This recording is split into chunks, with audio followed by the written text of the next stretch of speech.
Welcome to CEO Money. I'm Michael Yorba. Thanks for joining us. I've got Joel Ross, the Ross Rant, CEO of Citadel Realty Advisors on the show with me. Joel, what are we talking about today, buddy? Well, today I think we'll continue on talking about the Kavanaugh situation, the impact it has on everything.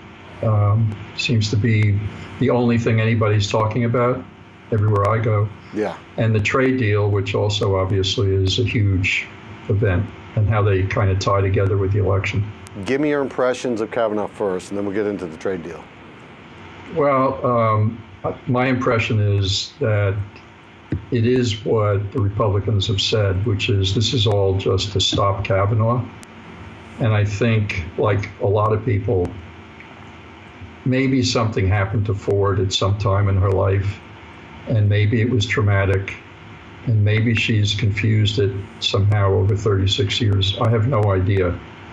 But apparently, from what I saw in the news today, the FBI has already talked to all the alleged witnesses, and they've all repeated what they told the committee, which is they don't know. And her best friend said, don't know Kavanaugh, didn't know Kavanaugh. And so there's no corroboration. And to me, the most interesting thing is if her best friend was there and there were only 5 people, how come the best friend didn't say, where'd you go? Call her up after the party and say, what happened to you? I mean, something just doesn't ring true. But the bottom line of it is, like I think most people, I find the whole situation sickening and really horrifying for the country, because we've taken the Senate down to a new low level we haven't seen since 1954 and Joe McCarthy. And I'm old enough to have seen those hearings, and it's the same thing where people just get their lives ruined by unsubstantiated allegations. And so if you tie that to the trade situation, which I can talk about in a second, my sense in just listening is that Republicans who might have stayed home aren't going to stay home, and that the entire election is now up in the air. And apparently there was a poll, and some of the red state Democrats who are up for the Senate are suddenly losing by 10 points in the last couple of days. Now, I don't really believe in polls, but it kind of tells you this is having a huge impact. The other thing is, there was another poll, which again, I don't know how accurate any of this stuff is, but 88% of Republicans believe Kavanaugh and 88% of Democrats believe Ford. So people are kind of locked in. And then there's the people in the middle who need to decide. But it's not up to the public, except in the election. It's up to Collins and Murkowski and Flake. And that's who's going to decide this. So I think the whole thing is a pity. It's just a terrible, terrible thing for the country.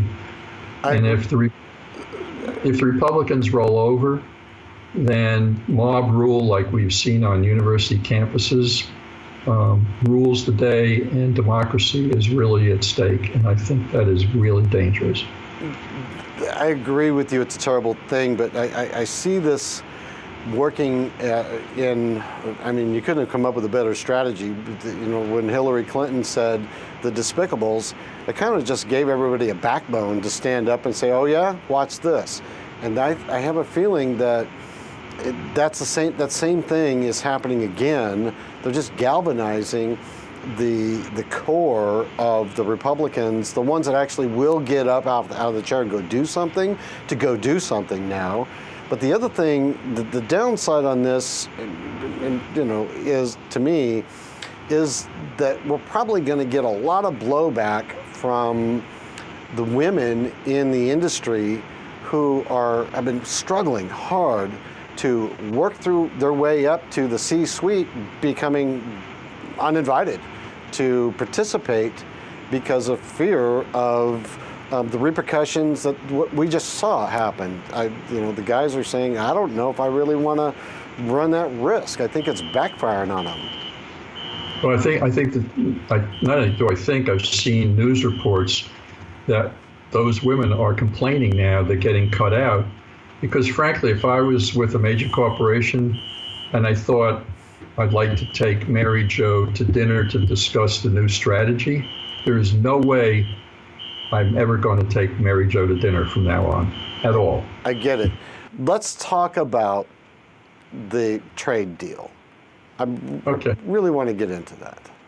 Well, I am not a trade expert, so I can't talk about the details of it. I mean, I've heard a little bit on TV about what's in it. These trade deals, as you well know, are very complicated. They cover a couple hundred pages of documents and agreements covering all sorts of things. I don't know who's even read it outside of the people directly involved. And I don't really understand some of, the real detail of what goes on. However, having said that, it sounds like the farmers are going to be somewhat of a winner, maybe not big winners. The auto people seem to say they really like it.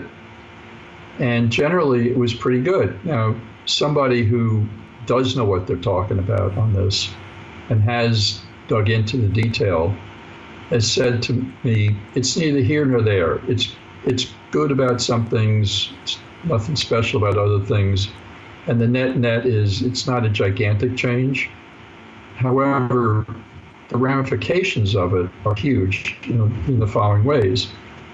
As you heard, maybe on the news, now the EU has a template and Japan has a template of kind of how to structure it that'll get past Trump and Lighthizer. So those deals probably can get done in the next couple of weeks.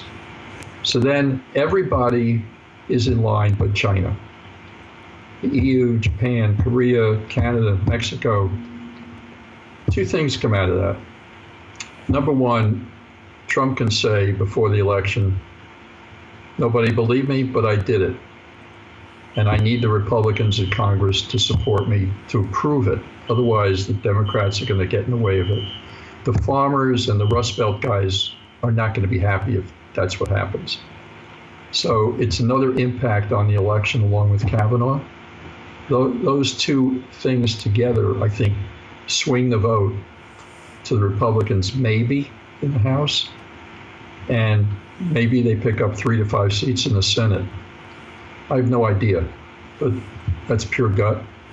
The other thing is that now, if everybody is aligned and has done a deal, then China's got to be sitting there going, gee, this didn't quite work out the way we thought, and we can't ignore this. And now Trump's got everybody on his team, and we have nobody.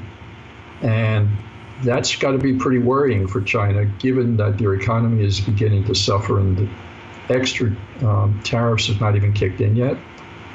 And I think at some point, the other people other than Xi are going to start calling Xi and say, hey, buddy, things are going south here. And it's good to stand on principle and look tough, but in the meantime, I'm not making any money. And my business is suffering, and I got a lot of debt to pay, and I can't pay it. And so at some point, the Chinese are going to have to come around in some way that lets them save face, that they don't look like they conceded, however that is. But it's kind of like the Canadians. Trudeau said, we're not going to give on the dairy, but they did. Mm-hmm. Because that's just how it works. So, what I would tell you is, since I'm a New York real estate guy, people should study how New York real estate developer guys like me and Trump and all the rest of us kind of function, which is hang tough, make outrageous demands in the beginning, and just hang tough and say, I don't really care, I'll walk away, go do what you want, but I'm not giving in. And the world of diplomats and politics isn't used to that, as we've seen from the last year and a half with Trump. But it works. And it works most of the time. And watching him is like watching what has gone on throughout my life in deal meetings that I've been in with New Yorkers, where that's exactly how they do things. You don't like it? Okay. I'm out of here. It was nice meeting you. See ya. And that's what Trump has done. So it's a total change to how Washington and the diplomatic people work, but they're getting a taste of how New York developers work. And they should spend their time paying attention to how we do it here, as unpleasant and ugly as it may be, but it's how it is, and it's how Trump is, and it's going to be the same. He isn't going to change. Yeah, I agree with you, 100%. All right, Joel, thanks for bringing the news to us today. I appreciate the conversation. I look forward to the next meeting that we have. Very good. Look forward to it. Thank you very much. You're welcome. You've been watching CEO Money with Michael Yorba. Like us on Facebook, follow us on Twitter, and subscribe to our YouTube channel.